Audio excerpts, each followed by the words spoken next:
nobody on. One out here in the top of the fourth. Gasper gets a piece of it and hits it high to left field. But Solomon's there. So that's out number 2. And a high fly ball from Mickey Gasper. He hasn't got on base today. Michael Curry due up now for the Whitecaps. Number 11, Michael Curry.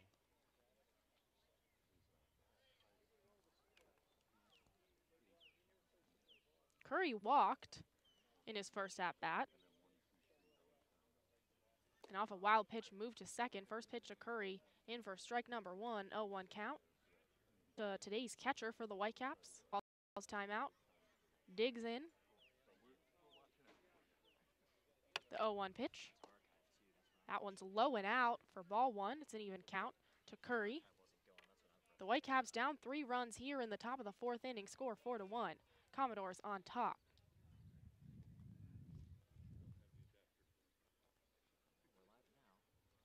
The 1-1 pitch. Swung on and fouled out towards right field. Right in front of the American flag here in Falmouth, Massachusetts. So it's a 1-2 count to Michael Curry.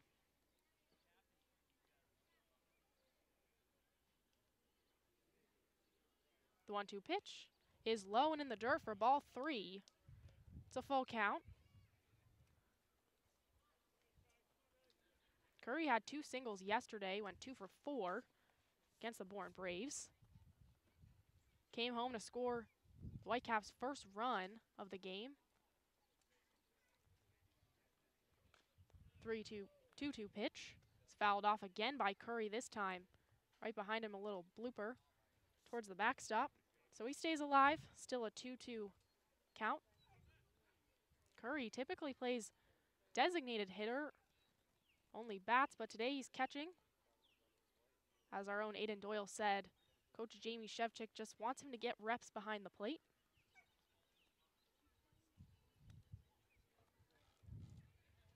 Curry digs in, getting set for the 2-2 pitch. And here's the pitch, and swung on and fouled again. That one's high, right behind the press box. Little clusters of kids here in Falmouth running for their foul ball. You have 2 options with those foul balls. You can get it signed by one of the players, or you can turn it in for a free ice cream. Either way, it's a win. 2-2 pitch. Swung on and grounded right to the second baseman and thrown over to first, and Curry's out. So that ends the inning for the Whitecaps. Nobody left on. Just 1 hit for the Whitecaps, but Connor Smith is thrown out. So 3 up, 3 down for Politz. It's still 4-1 Commodores on top of the Whitecaps. You're listening to Whitecaps Radio Network.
Welcome back, Willie Berger, designated hitter up for the Commodores. First pitch from J.R. McDermott is in for a strike, strike number 1. 0-1 count to Willie Berger. Berger struck out in his first at-bat, a strikeout for McDermott right after giving up a 2-run homer. Second pitch to Berger is in the dirt for ball 1. McDermott's given up 2 home runs in this game. One, a 2-run shot from Logan Davidson, and the second, an absolute bomb from Marty Bakina. No 1-2 count now to Berger off a foul ball that just hit the cage behind him.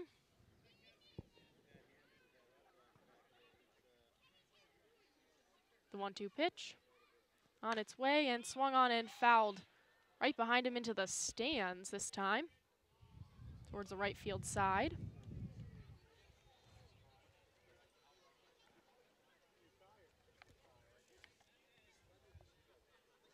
Berger plays at Penn State in the Big Ten. The 1-2 pitch to him is low and outside. It's a 2-2 count, Willie Berger. He's batting .206, struggling a little bit. Here comes the 2-2 pitch, and that one's in for ball 3, so a full count to Willie Berger, the second-year Falmouth Commodore.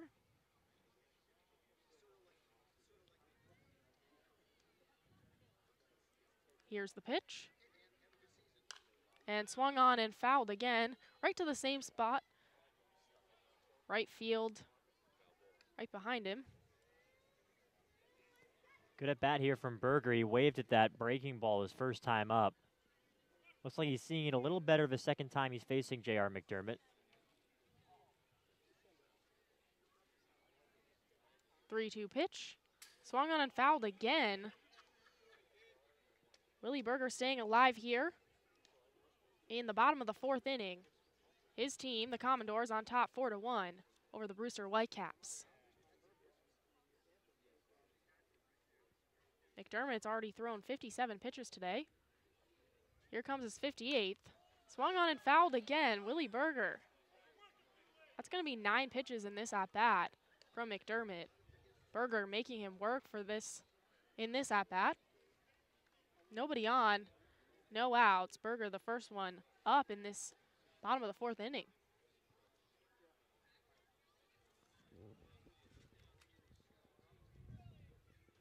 We'll try it again, the 3-2 pitch. Swung on, this one, a high pop-up over to Connor Smith at short. He'll get it just past the infield for out number 1. So after that long at-bat, J.R. McDermott wins and gets Willie Berger out. Yeah, just able to win that battle there was J.R. McDermott. Really stretching it out was Berger. An excellent job. That's what you got to do against a pitcher like McDermott. He doesn't have his best stuff, so if you can spoil some of the trickier pitches, eventually you can wait on him to make a mistake. Josh Breaux now in the batter's box for the Commodores. First pitch from McDermott, that one's high and out for ball number 1. But of course, if you want to foul those pitches off, you got to know what's coming. You don't want to be fooled, and that's what McDermott's game is, obviously. The 1-0 pitch on its way. A swung on and missed by Josh Breaux. It was a 1-1 count. Breaux came home after an error from Connor Smith, who just made the last out over in short. That was run number 3 for the Commodores. They have 4 right now. It's a 4-1 lead. Strike 2 thrown in there by J.R. McDermott. He's ahead in the count 1-2. Still nobody on, 1 out here in the bottom of the 4th inning. Josh Breaux plays at Community College, and he's had a stellar season, including 19 homers. 1-2 pitch. Swung on and missed for a strikeout for J.R. McDermott. 2 up, 2 down for McDermott. That's 4 strikeouts on the day. And I think with all 4 of those Ks, they didn't see the pitch coming. You know, that's what McDermott relies on to get those strikeout numbers. Josh Breaux really swung through that one thinking he had a pitch to drive and was pretty surprised. It looked like when he came up empty there, we saw that with Berger and Dodson where they didn't see a breaking ball coming earlier in this game. First pitch to Dodson. Zeke Dodson is in for ball 1. Speaking of Dodson. Dodson, the third baseman for Falmouth today. The 1-0 pitch on its way and high and out for ball number 2. 2-0 count to Dodson, who struck out earlier today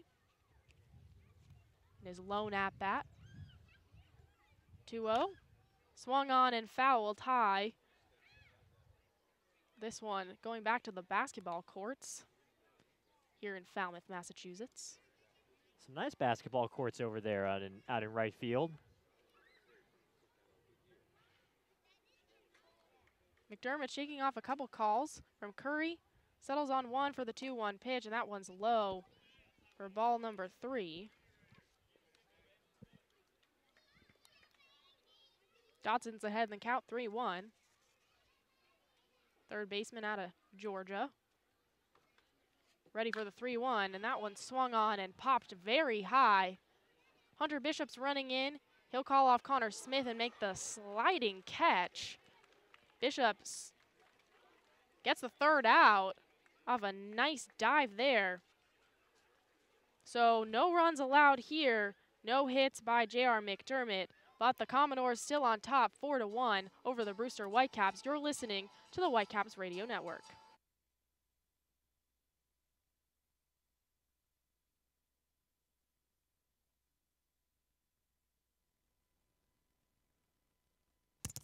Do you know what that sound is? That's your new digital marketing department. And that'll be your new web designer. And that's Haibu, where these experts are joined by many more, from web designers to search marketing specialists, who work hard to get your business noticed online and on mobile. Best of all, Haibu can do it all for you, or give you the tools to do it yourself. To find out more, go to haibu.com. That's HIBU.com. Or call 855-464-HIBU. Oh, that'll be your next new customer. Haibu, made for business.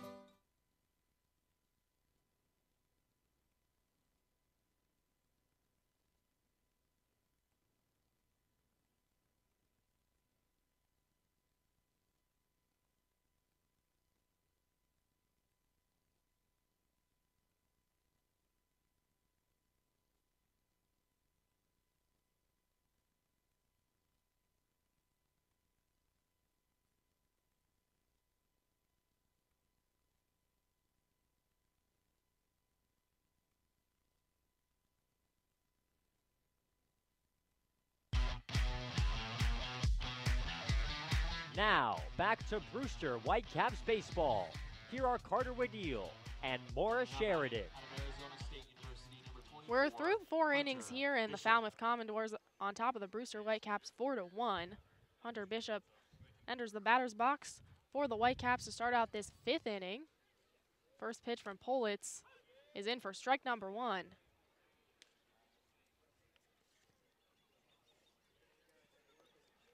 Bishop just made the last out of the 4th inning off a nice sliding catch, and he'll swing and miss on the second pitch. So he's down in the count 0-2. It's number 24 against number 24. It is, isn't it? Politz wearing 24 on the mound. And he'll throw the third pitch in for a high ball. Well, that's just the sort of thing that I find interesting. I don't know about you, Maura. I love the little coincidences. It's always fun. See that in basketball. The count's 1-2, 1 ball, 2 strikes. Here comes the pitch. Swung on and hit right to first. And Politz will come in, but he doesn't need to. Andrew Bohm able to beat Hunter Bishop there for out number 1. Yeah, a lot of times you'll see first basemen like Alec Bohm over there at first base who really like to be in control of that play. They don't want to deal with an underhand flip for a guy who's rushing in from the pitcher's mound. If they can take it themselves, they will. Cesar Trejo enters the batter's box for the Whitecaps and takes a strike on the first pitch. Trejo grounded out in his first at-bat in the 2nd inning for the Whitecaps. They only have 1 run today. And he'll hit one right to left field that will drop in for a base hit. Cesar Trejo ropes one over the shortstop right into left field for a runner on and 1 out for Christian Molfetta. Good piece of hitting there from Cesar. Christian Molfetta. Molfetta doubled today and came home the only time the Whitecaps have had a runner cross home plate today.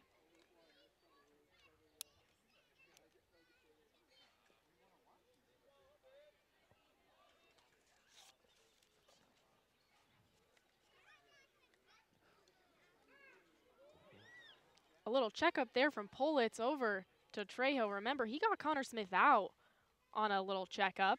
That was very close, too. Runners at first got to be cautious there with the lead they take. Still no pitch to Molfetta here. And here comes the first one. That one's low. Hits the dirt before it crosses home for ball 1.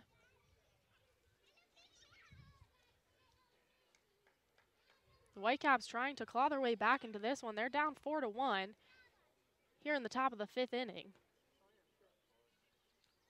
Whitecaps also trying to avoid a 2-game losing streak. Lost to Bourne yesterday 5-3.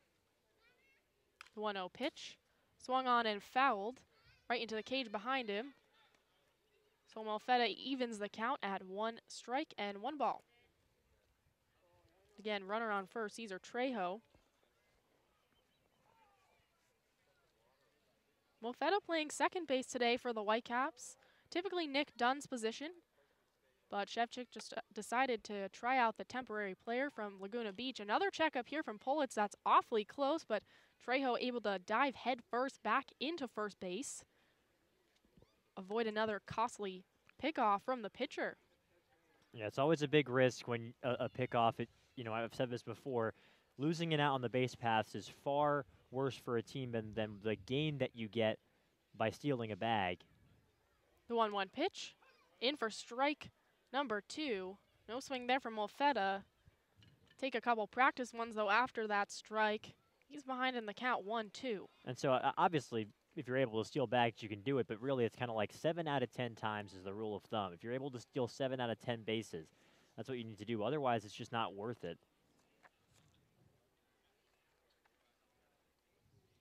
The 1-2 pitch to Molfetta is hit fair. A little blooper that looks like it will be called foul, so Molfetta will come back.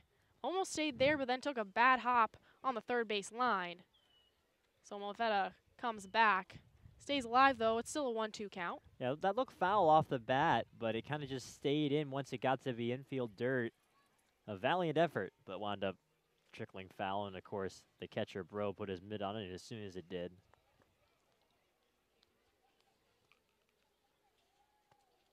Still a 1-2 count. 1 out here in the top of the 5th inning. Cesar Trejo takes lead on first base. Politz shaking off a couple of pitches and then checks up on Trejo. Doesn't make a throw. And Molfetta will get a piece of that right to the shortstop, Davidson, who throws it over to first for a double play. That will end this inning. So the Whitecaps leave Cesar Trejo on first. They get 1 hit and score no runs here in the top of the 5th inning. The Whitecaps still down 4-1. The Commodores lead. You're listening to the Whitecaps Radio Network.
Now, back to Brewster Whitecaps baseball. Here are Carter Wadil and Maura Sheridan. Well, J.R. McDermott still at the mound for the Whitecaps. University, number 10. It's the bottom of the 5th inning. Solomon. 5 innings is what Jamie Shevchik has stated he wants his starters to go. First pitch to Lee Solomon, the number 9 hitter for the Commodores, is in for a strike. Solomon showed bunt, wasn't able to bring it back in time, so it's an 0-1 count. The lead off this bottom of the 5th inning. The 0-1 pitch, swung on and hit high foul. Curry will take off his mask, and it will actually be Mickey Gasper who gets the out. That ball went very high in the air. Gasper had plenty of time to get under it, so that's one out quickly for the Whitecaps and J.R. McDermott. And that's one of those outs where you kind of have to dodge the sunlight there for Mickey Gasper. The sun is still just kind of peeking through the trees where it might interfere with the first baseman. Though maybe a few outs from now, we might see the lights come on. Clayton Daniel, the leadoff hitter, up to bat now for the Commodores. First pitch in for a ball from McDermott, so it's a 1-0 count to the second baseman. Here comes the 1-0 pitch, and that one's outside on the right corner for 2 balls and no strikes to Daniel.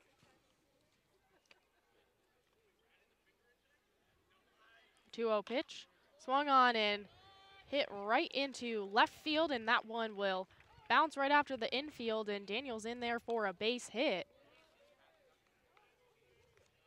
That's Daniel's second single in a row. Yeah, had that RBI single in the third inning, or the second, excuse me. That was the third run of that 3-run frame.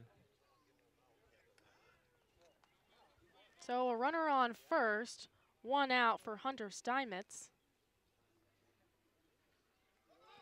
First pitch to Steinmetz, and they'll send Daniels, and he'll make it in there safely. The throw from Curry bounces before it's able to reach Molfetta at second.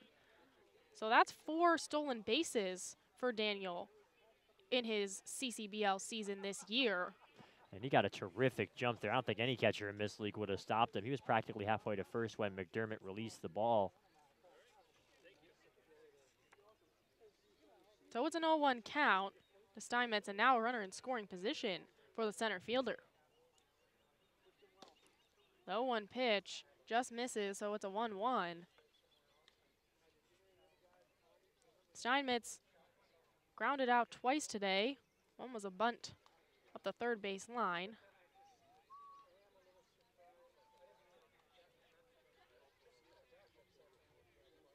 Here comes the 1-1 pitch from McDermott, and that one's high and out for ball 2. McDermott does have 1 out in this bottom of the 5th inning. Remember, his team is down 4-1. The Commodores lead the Whitecaps.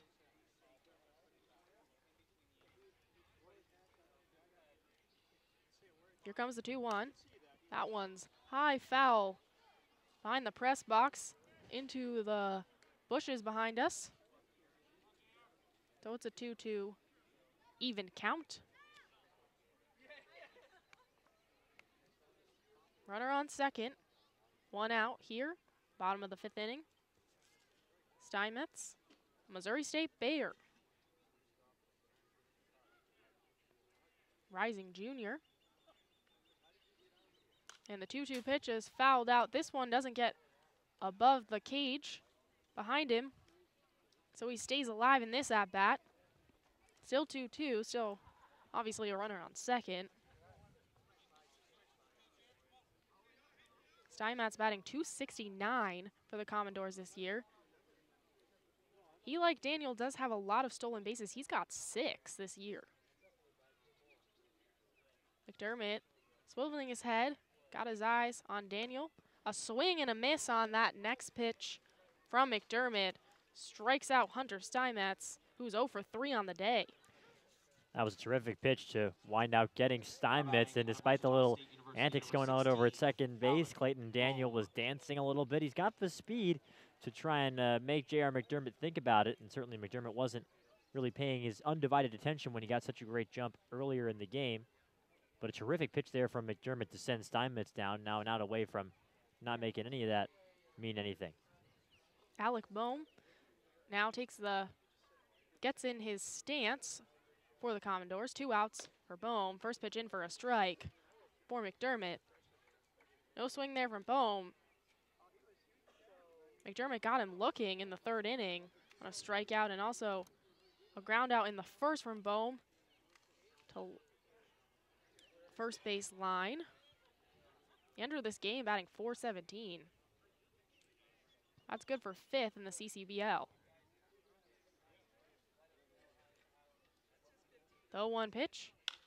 Swung on and hit hard to right field, but Darius Hill makes the catch. Has to move over a little bit to center, but 3 outs there for the Whitecaps, and nobody scores.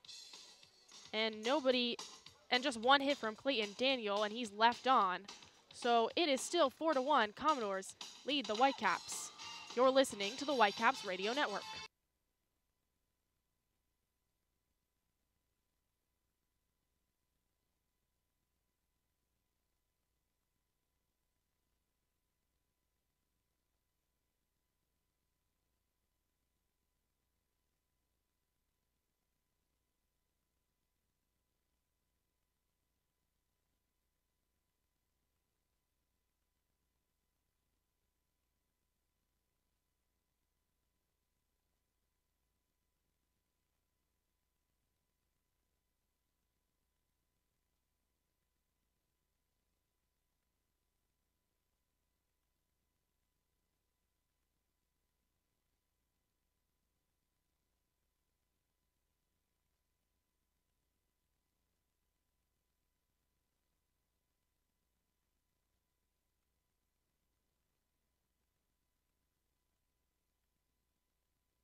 Now, back to Brewster Whitecaps baseball. Here are Carter Wadil and Maura Sheridan. Welcome back. Scott Politz still on the mound for the Commodores. Darius Hill entering the batter's box for the Whitecaps. Politz is still pitching in the top of the 6th inning. He's only allowed 1 run here. And his first pitch to Darius Hill is in for strike number 1. It's an 0-1 count. Hill has just 1 at-bat on the day. He grounded out in it. And this one, he'll get a piece of it and hit it right to second, who throws it over to Bohm at first for out number 1 for the Commodores. A quick first out Now there batting for out of UNC number Politz. 3, Kyle Daughtris. A nice scoop there by the second baseman, Daniel, moving to his right toward the second base bag and been able to throw, of course, the opposite way from where his momentum was taking him. That's a nice piece of fielding there from the second baseman for the Commodores. Kyle Daughtris now getting set for the Whitecaps. The first pitch to the third baseman is in for another strike, so once again it's an 0-1 count. Daughtris struck out in the first inning and is responsible for the lone Whitecaps run. Second pitch in for another strike. This one right by his letters, so it's an 0-2 count to Kyle Daughtris.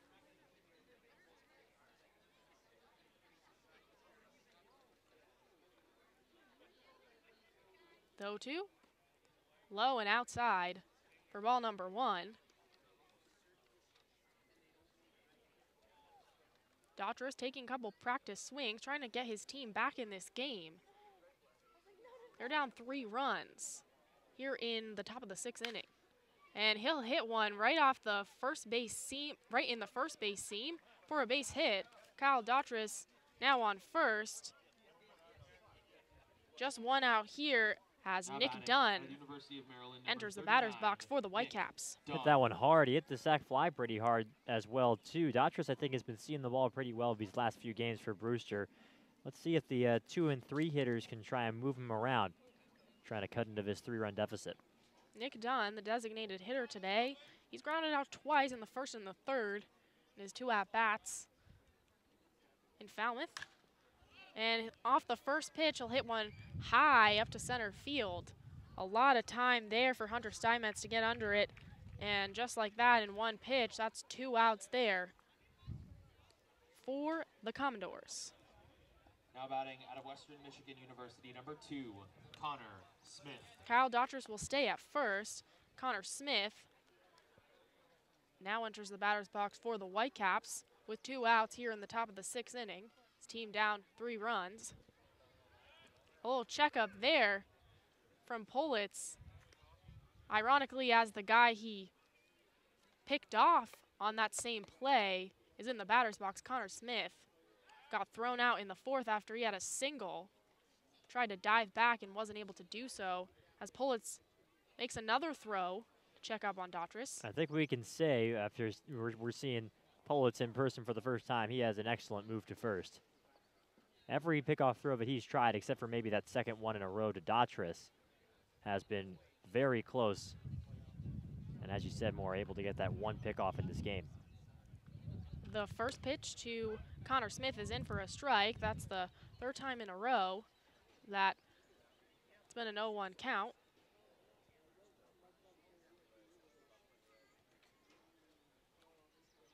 Smith wearing number 2, playing shortstop today, in for AJ Graffinino, who's usually leads off here.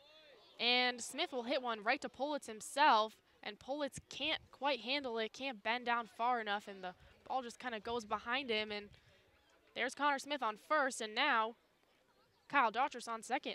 That's an E1, put it right through the 5-hole of Pullitz on the mound.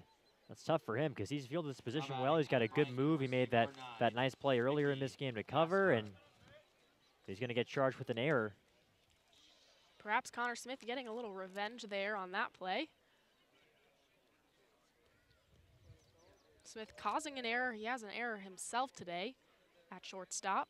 Mickey Gasper now enters for the Whitecaps, and his first pitch, just like always, an 0-1 count to Mickey Gasper. Runners on first and second here in the top of the 6th inning, but 2 outs here for the Whitecaps.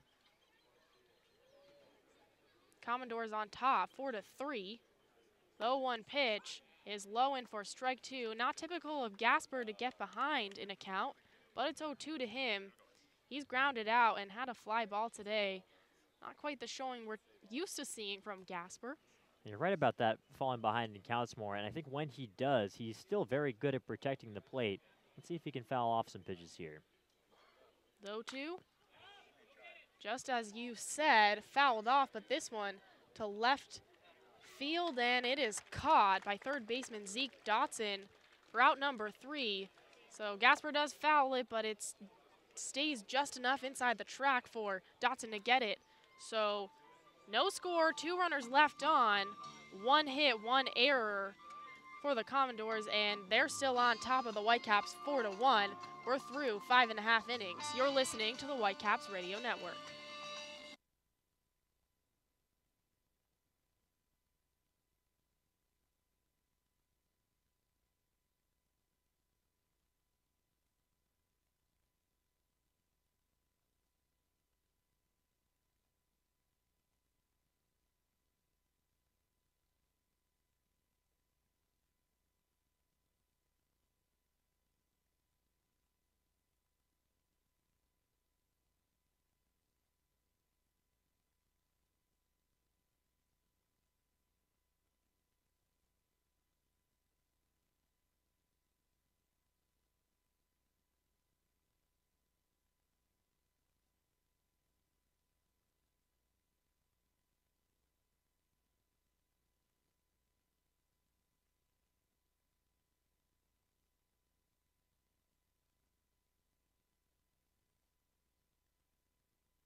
Now, back to Brewster Whitecaps baseball. Here are Carter Wadil and Maura Sheridan. Well, the 2 Commodores that went yard set to bat in this bottom of the 6th inning for Falmouth. Marty Bacina, Logan Davidson, and Willie Berger all set to hit in this inning. And the first pitch to Bacina is low and out for ball 1. As I mentioned before, Bacina 2 for 2 on the day. He had a single in the 2nd inning and a homer in the 3rd. And he'll get a piece of that second pitch, and that one Connor Smith calls off everybody else and able to get out number 1 for the Whitecaps and get out Bacina for the first time today. Seems like Connor Smith has gotten a workout in fielding pop flies. Hasn't he? That's the at least the second time that he's caught a ball right in that spot on the field. Logan Davidson now digs in for the Commodores. Again, another guy that had a 4-bagger today. His was a 2-run homer. He also popped up in the 3rd inning. First pitch from McDermott in for strike number 1. It's about the 6th inning. J.R. McDermott still in the game for the Whitecaps in his 3rd start in Brewster.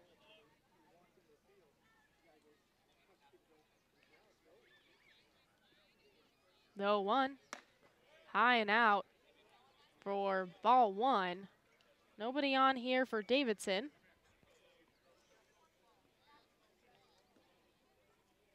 One out in the bottom of the 6th again.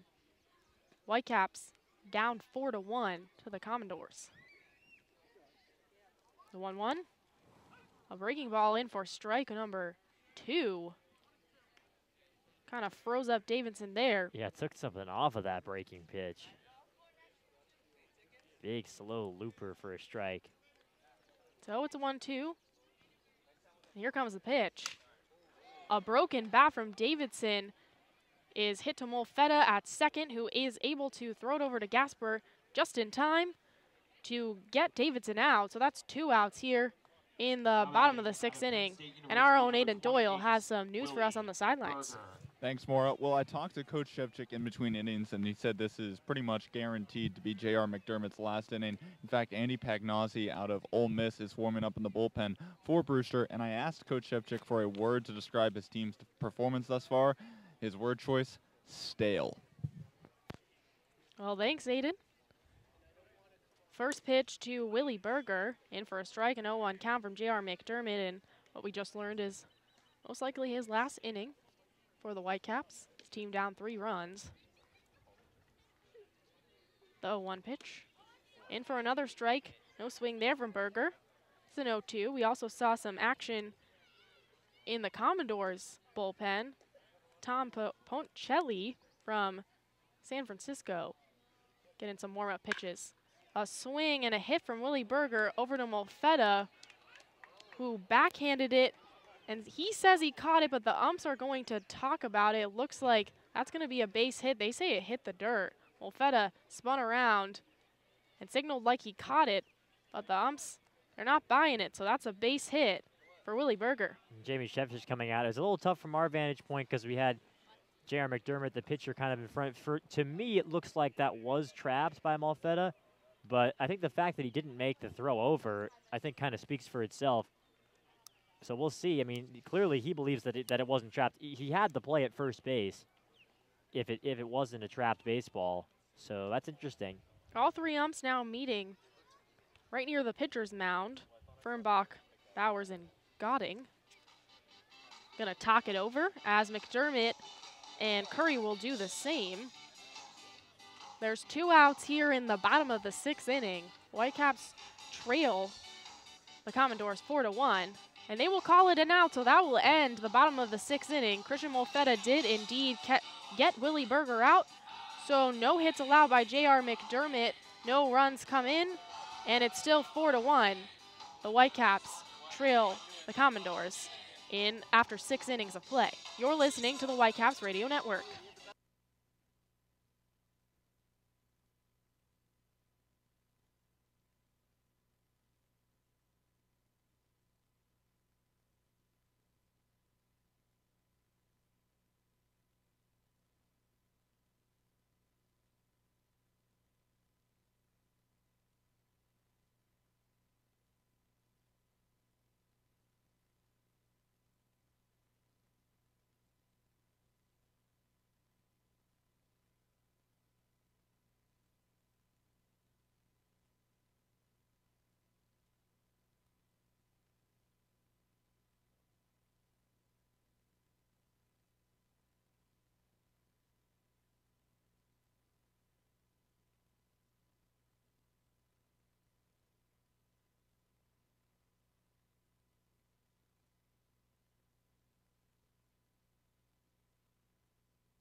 Now, back to Brewster Whitecaps baseball. Here are Carter Wadil and Maura Sheridan. Monticelli. Welcome back to Brewster Whitecaps baseball. We're getting ready to start the top of the 7th, and there's a new pitcher to make you aware of. Scott Politz's day is done, and he's replaced by Thomas Ponticelli, the right-hander out of the University of San Francisco, a Newbury Park, California native. He is on. He will face Curry, Bishop, and Trejo in the Brewster Whitecaps lineup. The line on Politz, whom he replaces, he went 6 innings, gave up 4 hits, 1 run allowed. It was earned. He walked 1 hitter and struck out 2. And now it's time for Michael Curry to come up. Number 11, Michael As the Curry. catcher today for Brewster will dig in from the right side. Ponticelli is a rising junior for the Dons of USF. It's righty to righty. Here's the pitch to Curry. It's taken for a strike on the outside corner. Ponticelli, much like the starter Politz, just have some run to his fastball. Maybe not as much as Politz does, but there's some there to talk about. 0-1 pitch. Swing and a miss. Makes the count 0-2. It'll go away. It'll kind of tail away to righty hitters like Michael Curry, who's digging in here and into lefties. Also has a curveball and a slider to complement that heater. 0-2 the count. Here's the pitch. It just misses outside. The score is Falmouth 4 and Brewster 1 here in the top of the 7th inning. Curry so far today has a walk and a ground ball to second to his name. So 0 for 1 with that walk. And the 1-2 is hit hard down the left field line, foul. Skipping over toward the fan. Nice grab by one of the fans in the first row out on the heel in left field. Not sure if he has a glove on or not. He's kind of far out, but in any case, it's a one-handed grab either way. That was a hot shot. Foul ground. Count stays 1-2 on the Georgia Bulldog. Here comes the pitch. And it's low in the dirt to make the count 2 balls and 2 strikes. Ponticelli is a returner on this Falmouth roster. Had 10 games and 5 starts this past season. This is his 4th appearance of this year as the pitch is fouled away by Curry. The numbers on Ponticelli so far this season, as I mentioned, appearance number 4. 3 of those have been out of the pen. There's been 1 start. 6 innings, gave up 8 hits, 5 runs, walked 2, and struck out 5 in those 6 innings of work. So that's the line on Ponticelli. Last year here on McCabe had a 4.76 ERA. 2-2 the count on Curry, the pitch. Misses in the dirt. And so Curry runs the count full now, 3 balls and 2 strikes. Here to start off the top of the 7th. It is 4-1 Commodores. Falmouth jumped on top with a 2-run home run from Davidson, added an unearned run in that 2nd inning. Here comes the 3-2 pitch. It's swung and grounded toward the left side. It'll roll foul. So we'll do it again with the count full. Brewster cut into the lead with a sac fly from Datris. Another sac fly for Brewster. They lead the league in sacrifice flies. Kind of a strange stat to lead the Cape League in. 3-2 on the way to the righty. It's a breaking ball, missing inside for ball 4, and Curry will work a walk. So Curry is on with nobody out. Falmouth got their 4th run on a no doubt about it home run to center field off the bat of Marty Bakina, his 5th of the year. So you're now caught up with how this game has transpired. And with a runner on first base and nobody out, a nice at-bat there by Curry for his 2nd walk of the game. He's now tied with Mickey Gasper for the team lead in walks, 8 on the year. Here's the lefty swing, Hunter Bishop. And the Whitecap center fielder takes a pitch in there for strike 1. Bishop kind of shaking his head at that call from Rudy Fernbach behind the plate. 0-1 the count on Bishop, who's 0 for 2 today. Hit a fly ball out to center and grounded 1 out to the right side. Here comes the 0-1. Swing and a miss. Fooled him there with the slider. Tailing down. That one had some nice late movement on it from Ponticelli. And so Bishop is behind him account early. No balls and 2 strikes. Cesar Trejo standing on deck for the Whitecaps. Waiting on a 0-2 pitch. Here it comes. Swing and a miss. He got him. Ran a fastball up. So Hunter Bishop takes a fastball for a strike, swings and misses on a slider, and then chases a fastball up above the zone. And he goes down on strikes. He's 0 for 3. First strikeout for Ponticelli tonight. Number 30, Cesar Trejo. And now it is Cesar Trejo's turn. The outfielder out of UNCG, a UNC Greensboro Spartan. He is 1 for 2, singled in the 5th inning. Earlier had a ground ball in the 2nd to shortstop. Here's the pitch. Fouled away, right behind us to the screen. Here at Arnie Allen Diamond at Guy Fuller Field, there's not a ton of netting down the foul line. Just this big cage behind home plate, this metal chain link, and the chain link will extend about as high as your typical chain link fence you might have in your backyard around the field, but beyond that, there is no netting. Runner on first base with 1 out. The pitch is taken for strike number 2. 0-2 the count on Cesar Trejo. Falmouth is ahead 4-1. We're in the top of the 7th inning. 4-5-1 for the home team, the Commodores. 1-4-1 for Brewster. Curry is on first. Catcher in DH by trade, not a huge threat to run. Waiting on an 0-2 pitch to the right-handed hitting Trejo. Here it comes. It's a fastball up high. Trejo didn't bite on that one.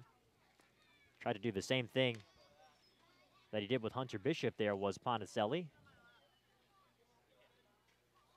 who stares in now to get the sign from his catcher, Bro. And here comes the 1-2.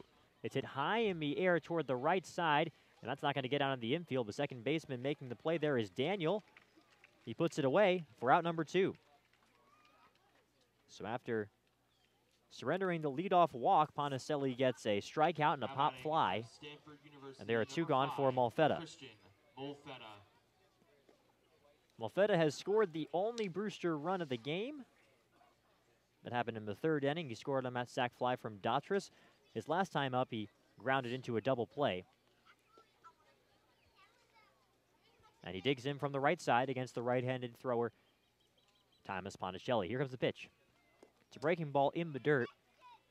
Makes the count 1 ball and no strikes. So that one just missed there from Ponticelli.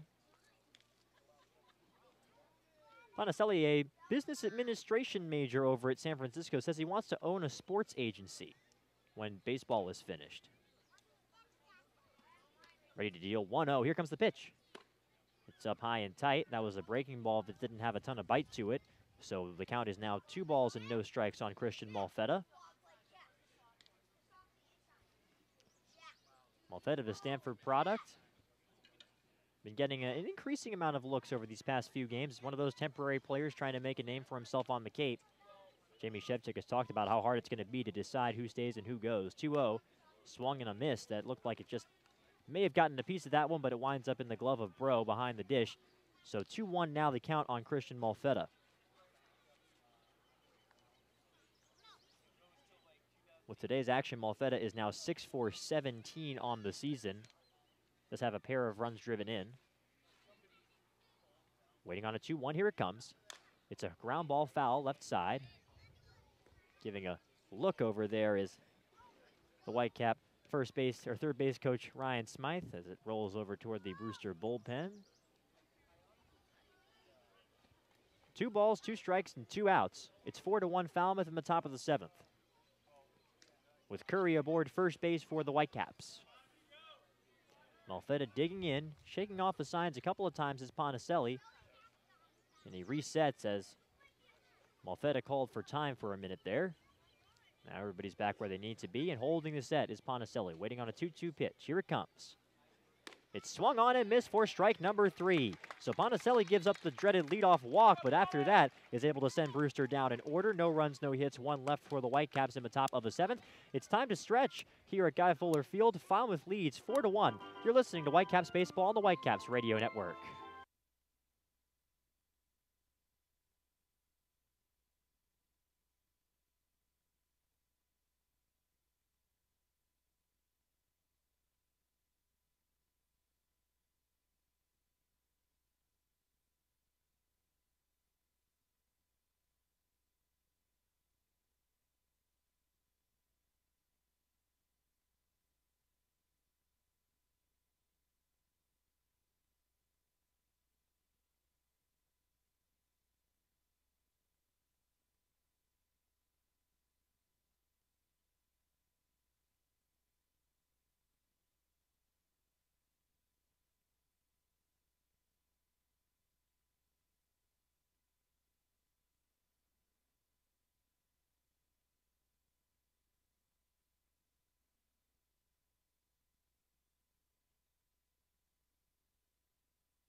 Brewster Whitecaps baseball. Here are Carter Wadil and Morris Sheridan. Josh Bro. Josh Bro, Zeke Dodson, and Lee Solomon, the 7, 8, and 9 hitters, will be due up. And McDermott is back on the mound for Brewster as we start the bottom of the 7th. And Bro rips one to left center field, and it gets down for a base hit in front of the left fielder, Cesar Trejo, runs over to cut it off. So Bro reaches for the second time, his first hit of the ball game. And the leadoff man is on in the 7th inning for the Falmouth Commodores. Number 7, Zeke Dodson. This is as deep into a game as J.R. McDermott has gone on the Cape so far this season here in the 7th inning. His team is trailing 4-1. As Dodson will dig in from the right side now. With Bro over at first base, the pitch is hit well out to right field. Moving to his left is the right fielder Hill, and he makes the catch. After moving just a couple of steps to his left, that was another piece of solid contact, though, off the bat of Dodson. So 2 pitches in, we're 2 batters in to this bottom of the 7th inning, and there's 1 gone and 1 on. Well, you got to imagine that McDermott's on a bit of a short leash here in the 7th inning. Shevchik intended on him only going 6. He deals to the righty, Lee Solomon. The pitch is in for a strike at the knees. The count is 0-1. Solomon, the Lipscomb product, walked and then was caught in a rundown in the 2nd inning, and then hit a pop fly into foul ground that was collected by Gasper in the 5th. So 0 for 1 with a walk. Here's the 0-1. Low, the runner is going for second, and he swung, and they're going to say they're not going to throw down to second, and he's going to be in at second with what looks like a stolen base. For a minute, I thought that Rudy Fernbach was signaling that the hitter Solomon got a piece of that baseball. But catching everybody sleeping is Josh Bro, who gets into second base with his first stolen base of the season. So a runner in scoring position now. And here comes the 0-2 pitch from McDermott. It just misses outside to make the count 1 ball and 2 strikes. Bro starting at catcher for the Commodores, able to catch everybody sleeping. 1-2. It is 4-1 Falmouth here in the bottom of the 7th inning. McDermott still on the mound for Brewster. And the 1-2 pitch we're waiting on from McDermott. He checks the runner and deals. Just missed outside. Curry was looking for something down and in, so he really had to move from where that target was. Able to glove it. And the count is 2-2. McDermott right now with 5 Ks, giving up 6 hits in these 6 1/3 innings, has only walked 1 batter. The command, which is so important for him, as we said, has been there tonight. He just left the ball up and allowed a couple of home runs. That's why there are 4 runs on the board. 2-2 is hit high in the air toward foul ground on the first base side. Gasper is under it, and he makes the catch straddling the foul line for out number 2. So the second time in this game that Solomon has hit a pop fly to Gasper at first base. There are 2 gone with the top of the order due up. Clayton Daniel taking his axe now. The runner on second base is Bro, with 2 men out in the bottom of the 7th inning. Daniel on his day has a couple of singles, including an RBI single in the 2nd inning that plated the 3rd run of the game for Falmouth. At the time, it gave him a 3-0 lead. The pitch to the right-handed hitter. It's hit on the ground through the middle. It's going to get into the glove of the diving second baseman Malfetta, but it pops out as he comes to his feet. Still a nice play there from Malfetta to knock that ball down and keep it in the infield and keep it to just an infield hit, which is how it is scored for Clayton Daniel. That one looked like it hopped directly over the second base bag. Malfetta was able to knock it down and nothing more. So a 3rd single for Clayton Daniel. Moving to 3rd on the play is Bro. Runners on the corners and 2 outs here for Falmouth. That was great for Malfetta to backhand it, and I'm not sure that even if he had picked it up, he would have made that throw in time. Because, again, Clayton Daniel, one of the fastest guys on this Commodores team. Speaking of fast players, here's Hunter Steinmetz hitting from the left side. He's 0 for 3 on his day with a strikeout. Runners going for second base, and the pitch is fouled away. As Clayton Daniel was gunning for his 2nd stolen base of the game, he swiped second in the 5th inning for his 4th stolen base of the season. And, you know, it's important to keep in mind with Michael Curry, the catcher, who has struggled throwing out runners this season. There's no 2 ways about it. Falmouth manager Jeff Trundy has the impetus to try and be a little aggressive on the base paths. The 0-1 pitch, they do check the runner over first now, so we'll do it again. Everybody will dig in again with the count 0-1.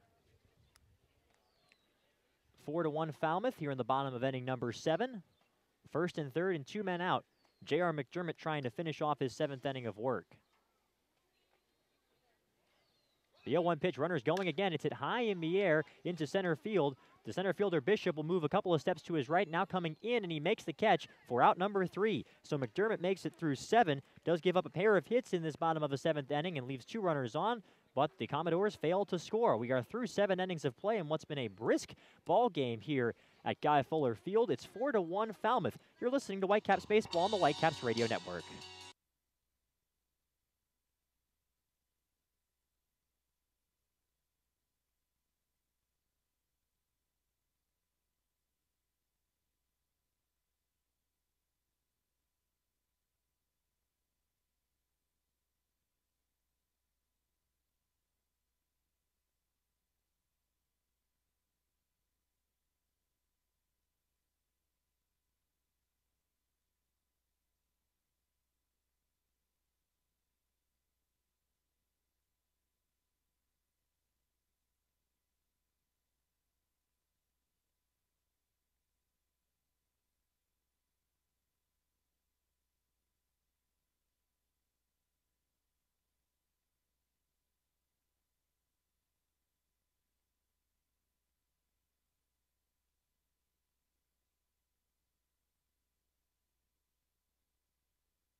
Now, back to Brewster Whitecaps Baseball. Here are Carter Waddell and Maura Sheridan. Entering the top of the 8th inning, Brewster is trailing Falmouth here 4-1 here at Guy Fuller Field in Falmouth, Massachusetts. And Thomas Ponticelli's day is done on the mound for the Commodores after just 1 inning of work. He is replaced by the Clemson product, Mitch Miller. The inning for Ponticelli just allowed that leadoff walk and then retired the next 3 hitters in order. So 1 inning, nothing across except for that 1 walk for Ponticelli. That's his line on the day. Miller's a left-handed pitcher, and he deals a pitch inside to the lefty swinging Darius Hill. It'll be 9-1 and 2 for Brewster here in the 8th inning. Hill is 0 for 2 with a couple grounders, and the pitch is low in the dirt to make the count 1 ball, or 2, excuse me, it's now 2-0 on Darius Hill. Miller working quickly. Here comes the 2-0 pitch. In there for a strike at the knees. For Miller, this is his 5th appearance of the year, which leads this Falmouth Commodore team. He's thrown 8 innings on the Cape this season. The pitch is hit high in the air and foul toward the left side out of play to make the count 2-2. In those 8 innings, he's given up 4 hits, just the 1 run, and it wasn't earned. He struck out 12. Terrific numbers for him. The 2-2 pitch. Checked his swing. Did he go? Yes, he did. No, it was a called strike anyway. So that is strike number 3 called. And a good start for Miller on the mound as Hill is retired. Now batting out of UNC, number 3. And now it's back to the top of the Whitecaps order with Daughtris. Daughtris had a sac fly in the 3rd inning. That drove in the only Whitecap run of this game as they trail 4-1 here in Falmouth. Before that, he struck out, and after that, he singled. So that's his day. Pitch to the righty is outside. Miller at 6'4", 189. Another tall, lanky guy on this Falmouth roster. A rising sophomore out of Covington, Georgia. The pitch misses just low. The count is 2 balls and no strikes now on Daughtris. I mentioned Miller, a Stanford product, as it looks like have a stoppage in play as the catcher Bro is walking over toward the dugout. I think he might need a new mitt. He is going to get one. Maybe one of the webbing on the mitt was broken off. Miller, this new hurler, originally had committed to Mississippi State, but then reconsidered and went to Clemson after there were some coaching changes. And that was a school that he really wanted to go to ever since he was a kid. He went to his first Clemson game as a 7th grader and told his mom, "That's where I'm going to college." 2-0 pitch is down and in to make the count 3-0 on Kyle Daughtris. But the offer didn't come for him when he went and visited there his freshman year, so he went to Mississippi State, and the coaching change brought him to Clemson. 3-0 pitch is in there for a strike on a fastball. You can see, we don't have a radar gun with us here, but you can see the difference in velocity with Mitch Miller on the mound right now. 3-1 pitch is in there for a strike at the knees. Daughtris thought it was low for ball 4, but he will not say anything to Rudy Fernbach behind the plate. He took one step over toward the first base bag, and then the call was made, and he takes a practice hack. He's ready to go with the count full. 3-2 is the count. The pitch from Miller is hit high in the air toward foul ground on the right side. It's tailing over to the Falmouth bullpen, and it's caught by a pitcher who's warming up there. That's not going to count. It's a foul ball. And the count is 3-2.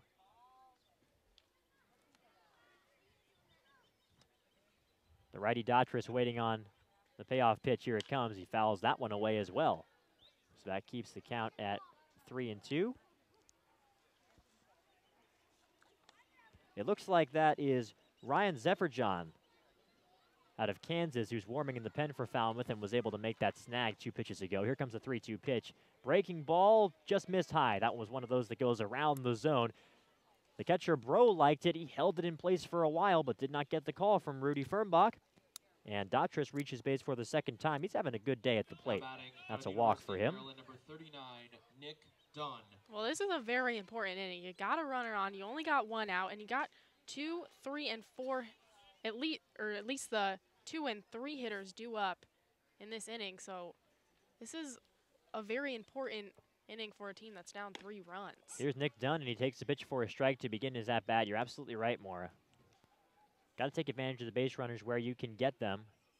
And with the 2-hitter Dunn standing in, hitting from the left side. Lights are on here in Falmouth. The 0-1. Swung on and missed on a pitch in the dirt. Dunn looked like he was golfing on that swing. And that makes the count quickly now 0-2. This game has breezed right by. It is 7:47 here on the East Coast, and a game that began at 6 o'clock here in the 8th inning. We still have some sunlight, although the lights are illuminated here. The 0-2 pitch bounces in the dirt again. It gets away from the catcher, Bro, and scampering over to second base is Daughtris. He takes a wide turn over at second, but Bro is able to grab it over by the Brewster dugout on the third base side. So just the 1 base advanced by Daughtris, and now the Whitecaps have a runner in scoring position with 1 man out. And it'll go as a wild pitch from Mitch Miller. And makes the count 1-2. So now even more imperative for Brewster. I'm sure Jamie Shevchik is thinking about how they need to get this run in. 1-2 pitch, swung on and missed. Got him on a slider. And Nick Dunn is down on strikes. He is 0 for 4 today. 2 strikeouts in 3 hitters for Mitch Miller since he entered the game. Western Michigan University, number 2, Connor Smith. That was Miller's first wild pitch of the season that allowed Daughtris to move up, and here comes the Whitecap 3-hitter Connor Smith with Mickey Gasper waiting on deck. And if Smith can get on, he would bring up Gasper as the tying run. It's 4-1 Falmouth. The pitch misses low for a ball. Makes the count 1 balls and no strikes. We were talking to Aiden Doyle between innings. J.R. McDermott did come out for Brewster, and Aiden said that was just a case of him really wanting that inning. Got through 7. Whitecaps trying to get him some runs. 1-0 pitch is a ground ball to shortstop. Fielded over there by Davidson. He scoops it, fires across in time for the out. And that retires the side. So Brewster gets the walk to Daughtris and nothing more in this 8th inning. No runs, no hits, 1 runner left on. We're through 7.5 innings of play. It's 4-1 Commodores here in Falmouth. You're listening to Whitecaps Baseball on the Whitecaps Radio Network.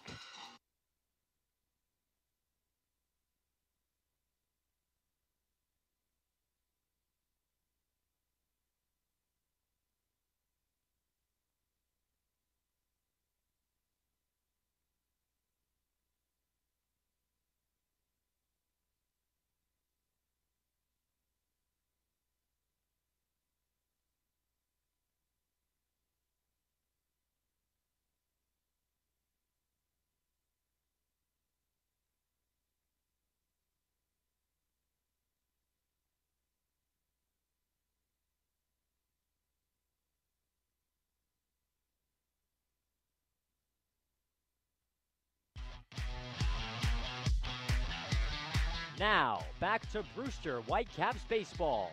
Here are Carter Wadil and Maura Sheridan. Back to Whitecaps baseball, getting ready to start the bottom of the 8th with Falmouth ahead 4-1. Let's get an update from around the league with Koki Riley. Koki? Thanks, Carter. In our two 6:30 games, Harwich is in a scoreless tie against Catuit from White House Field, and Wareham is up 2-1 against the Hyannis Harbor Hawks. For our 7 o'clock games, Chatham's up 3-0 in the 3rd inning against Bourne from Veterans Field. Finally, YD and Orleans are tied 1 apiece from Eldridge Park and Orleans. Back to you guys. Thank you, Koki. Brewster is trailing YD by 2 games in the loss column in the standings. So they'll be pulling for the Firebirds if they want to try and make up some ground. But first, they got to get a win tonight. They're still trailing 4-1. There's a new pitcher for the Brewster Whitecaps. J.R. McDermott's day is done. He's replaced by Andy Pagnozzi. The final line on McDermott, 7 innings pitched, gave up 7 hits, 4 runs allowed. Only 3 of them were earned runs. He walked 1 and struck out 5 hitters. And Pagnozzi will come on. The Fayetteville, Arkansas native out of Ole Miss. Pagnozzi this season, this is his 4th appearance, has a 3.85 ERA. That's 2 earned runs in 4 2/3 innings, given up 4 hits in those innings, walked 2, and struck out 3. And he will face the 3, 4, and 5 hitters of the Falmouth lineup, starting with Alec Boehm, who was 0 for 3 on the day. Started the day with a 4.17 average. That's gone down a couple of points. He's a righty against the righty Pagnozzi, and the pitch is hit hard on the ground through the middle and into center field for a base hit. That one skipped right off of the pitching rubber, it looks like, and it gets into center field, so Boehm sends that one right back where it came from. A nice piece of hard contact for him. There's a runner on. Well, this is going to be a tough 3 outs for Pagnozzi. This is the meat of the lineup. We've already seen 2 of these guys homer today, so it's going to be could be a rough inning for Pagnozzi. Marty Bikina, as you said, at that home run in the 3rd inning, a solo shot. That was the last time we saw a run cross the plate. It was all the way back in the 3rd inning as Falmouth is ahead 4-1 here. Righty to righty, the pitch. Hit high in the air out to left field. Moving back is Cesar Trejo. He's going back. He's toward the wall, and it's out of here. Another home run for Marty Bikina, his 2nd of this game. It's a 2-run shot, and it's now 6-1 Commodores on another moonshot from Marty. Well, that one was not as deep as the first one, but well over the fence. And Cesar Trejo, you could just see the look of disappointment. Even we're far away, he just slumped his shoulders as this is now a game that's pretty far out of reach for the Whitecaps, down 5 runs. Bikina now with 3 runs driven in to bring his total to 18 on the year, and he now has 6 dingers on the Cape Cod League season, well ahead of anybody else. And as you said, Maura, that is a tough blow for the Brewster Whitecaps. As 2 runners score here without the out, the 8th inning. As Pagnozzi, as you said, you talked about it when they came up, as the first pitch is in there for a strike on the inside corner to Davidson. Facing some power bats, and that time made a mistake. If you leave one out over the plate for Marty Bikina, it's been the same story all year. It's been a terrific season for him so far. A temporary player for this Falmouth team. It's hard to remember that, the way he's hitting. 0-1 pitch to the lefty, Logan Davidson, is a breaking ball dropped in for strike 2, makes the count 0-2. 3 home runs today. Davidson had the first, a 2-run shot in the 2nd. Bikina had a solo shot in the 3rd. And then this 2-run homer from Bikina again. Falmouth leads 6-1 here in the bottom of inning number 8.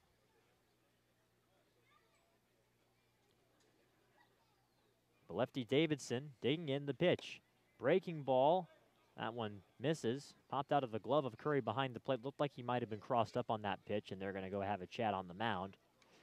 Davidson, after that 2-run homer in the 2nd, flew out to left in the 3rd and had a broken back ground ball to second base. So he's 1 for 3 with that home run.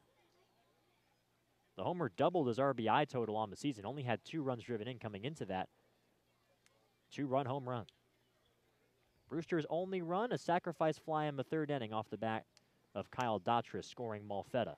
That's been it. 1-2. Breaking ball in there for a called strike 3.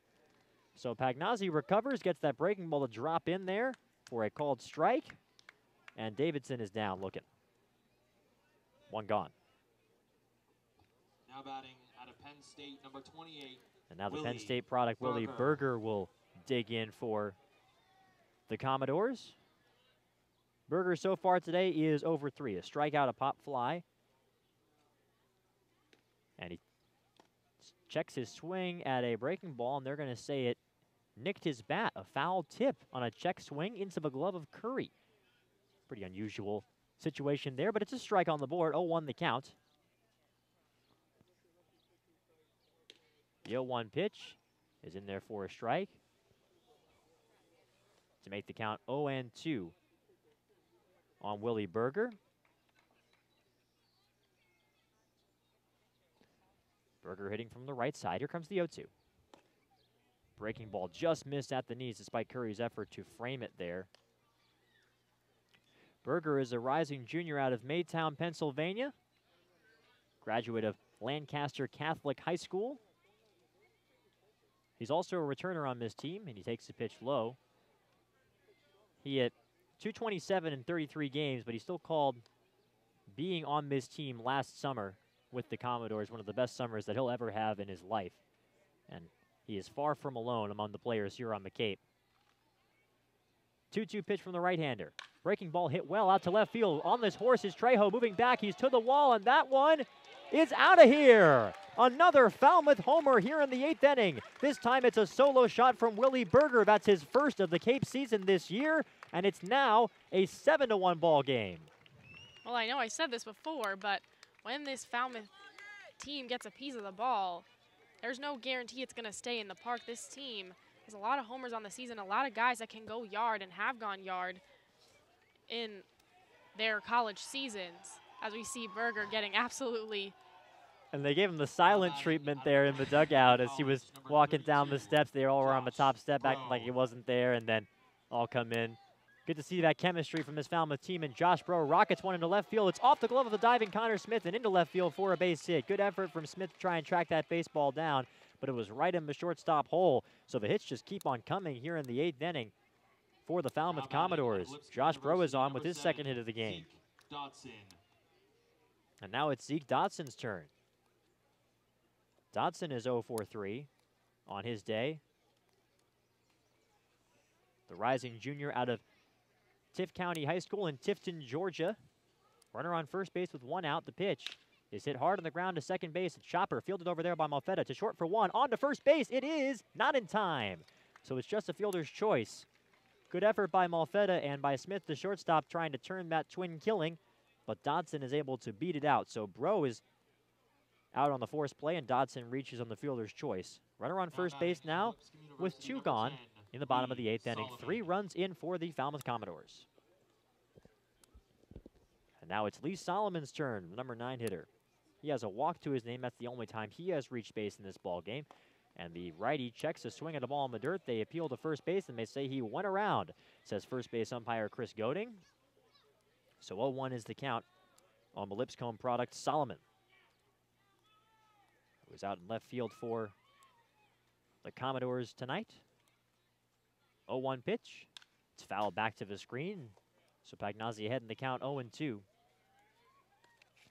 Want to remind you that Dunkin' Donuts and the Cape Cod Baseball League wants to keep players and fans running on and off the field all season long. Celebrate the summer of coffee at your local Dunkin' Donuts with their latest flavor lineup, including butter pecan, coconut cream pie, and s'mores. 7-1 Falmouth is the score in the bottom of the 8th. The 0-1 pitch. Swung on and missed at a ball in the dirt. And that was it. That was the 0-2. The scoreboard was off. That's a swing and a miss for strike 3. So Pagnazzi gets a pair of strikeouts, but he also gives up a pair of homers in this 8th inning. Home runs from Bakina, a 2-run shot, and a solo shot from Berger make it 7-1 Falmouth in the inning for the Commodores. No runs, or 3 runs on 4 hits. They leave 1 on. We're through 8. It's 7-1 Commodores. You're listening to Whitecaps Baseball on the Whitecaps Radio Network.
Now, back to Brewster Whitecaps baseball. Here are Carter Wadil and Maura Sheridan. Falmouth came into the night second in the Cape League in slugging percentage. I would reckon they are in first now, though I don't have the numbers in front of me here. They now have a league-leading 14 homers after 4 tonight.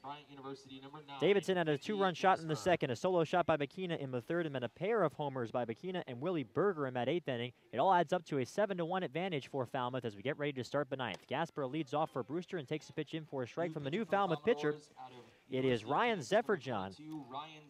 He hails from the University of Kansas. He's a Jayhawk from Topeka, Kansas originally, the state capital. Pitch to the switch hitter, Gasper, is up high. Gasper batting from the left side against the righty Zefferjohn. The count is now 1-1 on Mickey Gasper. Zefferjohn is a rising sophomore out of Seaman High School in Topeka. 1-1 pitch is in there for a strike on the inside corner.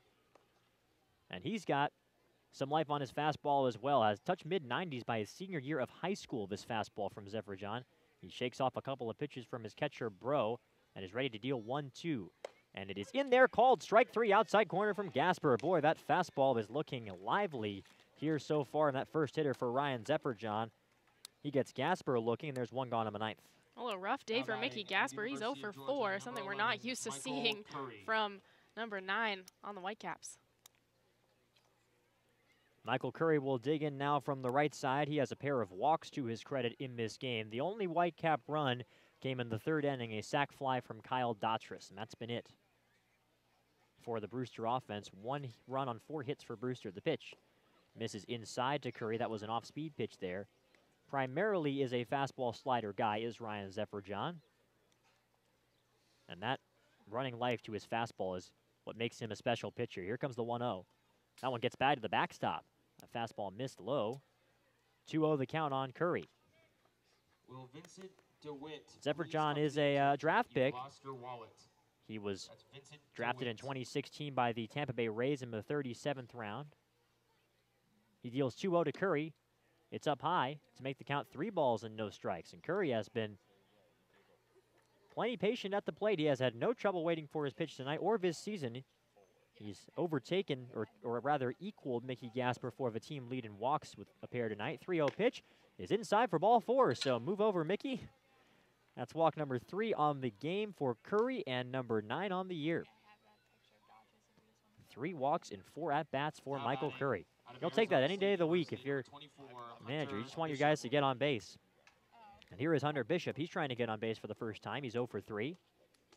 Struck out his previous at-bat in the 7th. That was against Miller. The line on Miller, 1 inning pitch, 1 walk, nothing else. The pitch is in there for a strike on the inside corner to Hunter Bishop. And the count is 0-1 on the Whitecap center fielder hitting from the left side against the righty Ryan Zefferjohn. Zefferjohn deals 0-1, just missed inside. 1 ball and 1 strike the count.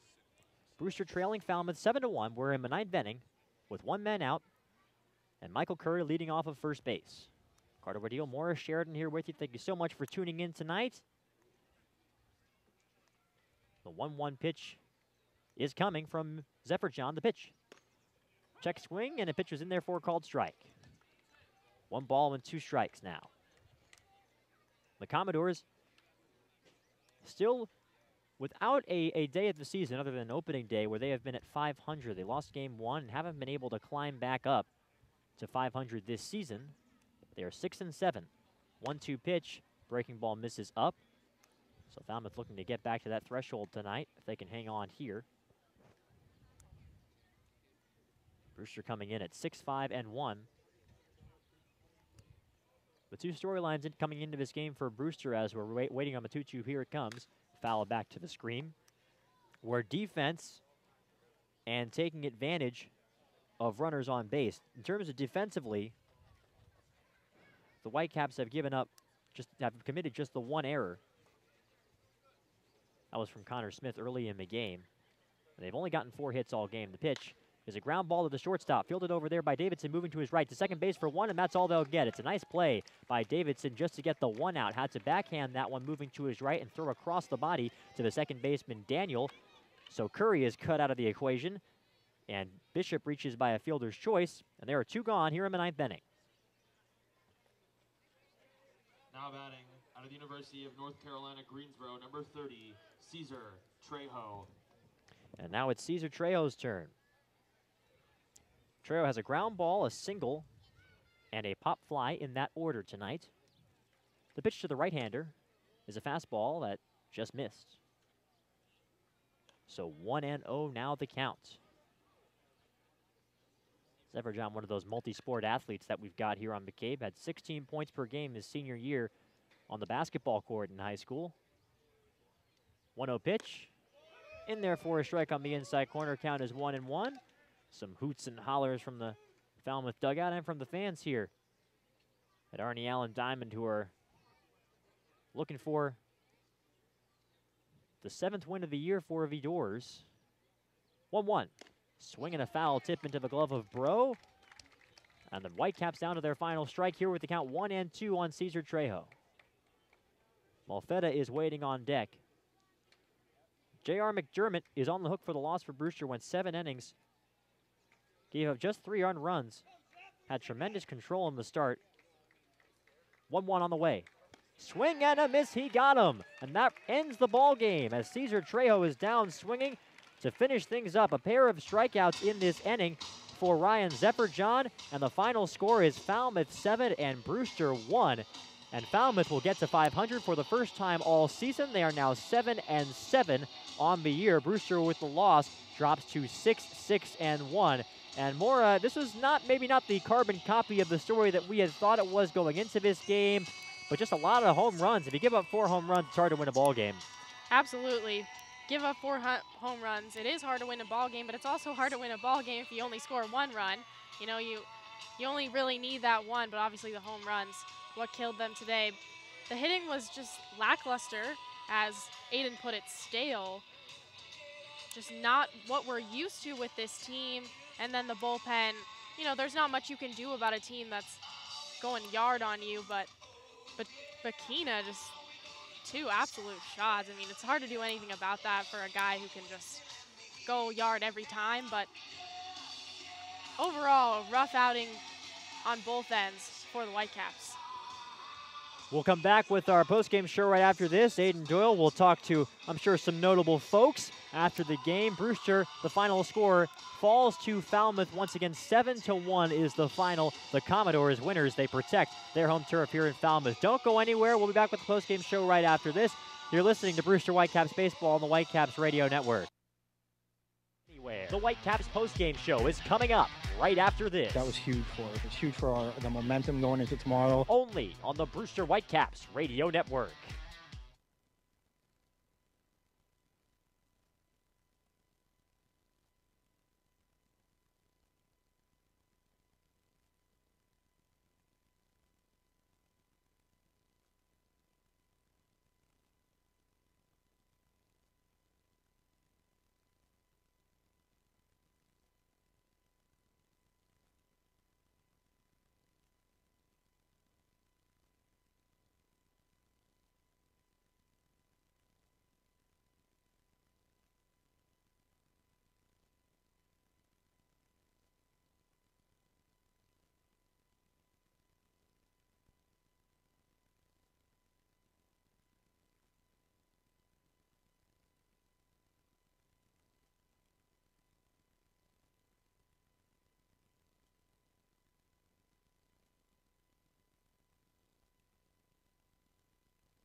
Welcome back to Guy Fuller Field at Arnie Allen Diamond. Carter Woodell and Morris Sheridan here with you. The final score once again, 7-1. Falmouth protect their home field here against the Brewster Whitecaps tonight.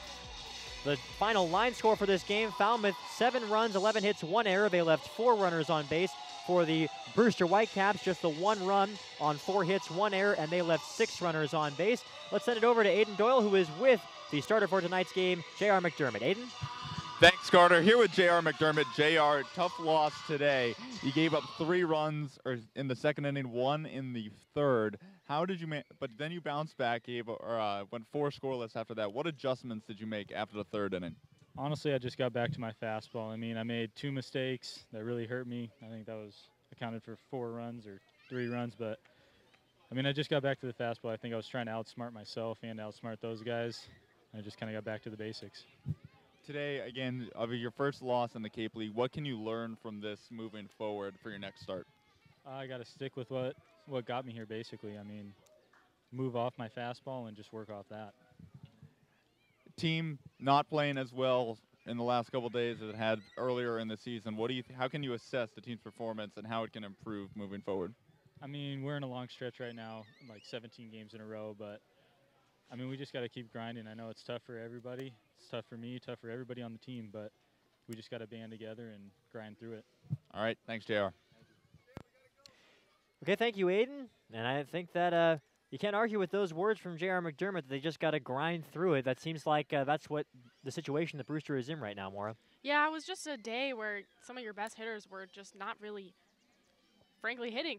Nick Dunn, your number 2 hitter, designated hitter today, 0 for 4, and then Mickey Gasper, a guy we're just so used to seeing on base. He was also 0 for 4, so when you have, really the meat of your lineup not putting the bat on the ball, it's going to be a problem for your offense.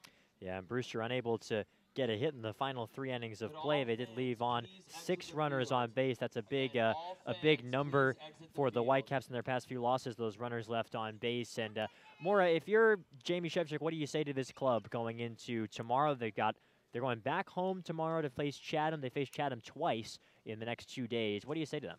Well, I think you just got to put this one in the back of your mind and move on, because now you're at home. You have a chance to – you're playing 3 games at home, actually, so you have a chance to win. At least, hopefully, you want to win 2 of those to kind of erase this 2 losses in a row. So, I mean, again, I know Jamie Shevchik says this all the time. Just wipe it away, forget about it, and move on, because this is just – it's one of those losses. There's not much you can do about it. I mean, 4 home runs, that's just great hitting from the Commodores. You got to tip your hat to them. But, again, it's just you got to focus on these home ones, as these are important games to win, especially against Chatham, which is a division rival. And the winning pitcher in this game is Politz, who started things off for Falmouth. He's now 2-1 on the year. McDermott, as Aiden mentioned, gets his first Cape League defeat, now 1-1 on the season.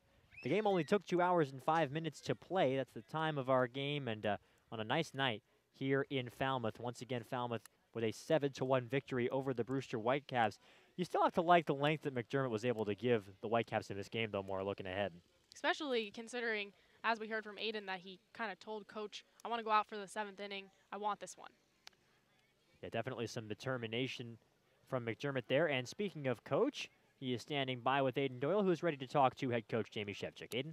Thanks, Carter. Here with Coach Shevchik. Coach, J.R. McDermott gave up 4 runs in his first 3 innings, but seemed to bounce back after that, going 4 scoreless. In fact, you even said that he asked to come out for his asked to go back out there for his last inning. What do you think it says about him that he was able to bounce back and then asked to come out for that last inning?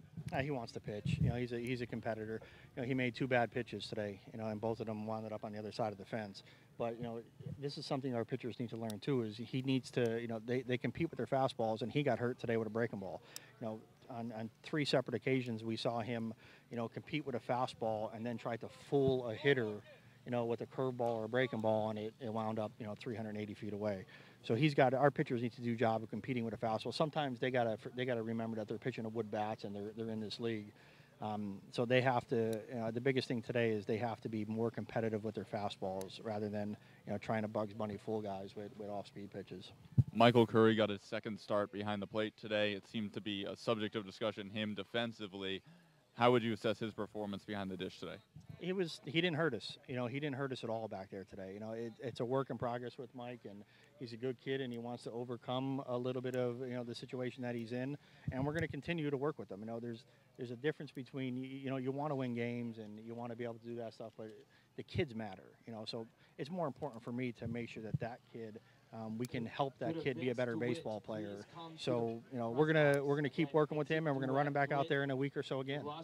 Mickey Gasper went 0 for 4 today, but he seems to be the early offensive producer for this team early on. But also off the field, aside from the statistics, it seems like he's the vocal leader of this team out on the field. Can you speak to him? Obviously, a lot's been documented about his on-the-field production, but off the field, what he means to this team. He's one of the few guys that we have that's vocal at all. You know, we're kind of waiting for some other guys to still step up, and you know, these guys, it looks like they're playing scared, or in some cases maybe they don't want to be here. We're not sure, but we're going to work that out. You know, we're gonna roll with the guys eventually. We're getting into July. You know, we have, you know, 30 games left or whatever it might be. You know, eventually guys are the roles are gonna have to be defined. Some guys are gonna be bench guys and coming off the bench, and some guys are gonna be a pinch runner, and we're gonna roll with the guys. We're gonna have to win. You know, so I think the time of getting over the tryout phase is slowly coming to an end here. You know, 6-6 is a good spot of where we wanted to be. Everybody's had ample playing time, but now we're getting into the point where we need to get some separation away from some of these other teams, and we're gonna have to roll with consistent players. In the middle of the game, you described the team's performance as stale. What can you do as a coach to change that moving forward? I mean, we try to motivate these guys as much as we can, but eventually they have to have it inside them too. I mean, it's, you know, it's you can hear crickets in the dugout at half the time. I mean, these guys have to understand where they're playing. They're playing in the Cape Cod for the summer. There's not a better league in the world to play college baseball, and we need to constantly remind them of where they're at, you know, and what they're, you know, where they're playing. And we're going to keep doing it, and eventually you'll see guys that I think might weed themselves out too. All right, thanks, Coach. Well, how's that for a comment there at the end of that interview from Jamie Shevchik, saying that maybe some guys aren't going to be in the picture coming in? What do you think of those comments? Well, it's crunch time. You know, we're near it. We're, what, 3 days away from July here. And this is not a long season. And, you know, it can be kind of a grueling process here in the Cape League. The truth comes out here. That's the fact. And you're playing against the best players in the world. And sometimes people just can't handle that. And I guess it sounds like that's some of the Whitecaps. And, you know, it's after 2 losses in a row, so we got to take some of those comments with a grain of salt. You never know if that's maybe just emotions there, but it does sound like maybe a little bit of issues finding that leader besides Mickey Gasper, guys not being as vocal and supportive as he would like. So we got to watch out for that and see what happens in the future. All right, and in the future, we will have our game tomorrow. It is at home. It is against Chatham, and it is on TV. We'll have some live pictures right here where you are at, courtesy of our good friends at Lower Cape TV. The home game for Brewster against Chatham, again, that starts at 5 o'clock p.m. Eastern Time. So that's the next time to tune in. You can watch it on Lower Cape TV, channel 99, or you can watch it right here on YouTube. It'll be the same thing. You can go back and forth. You can have both of them on at the same time.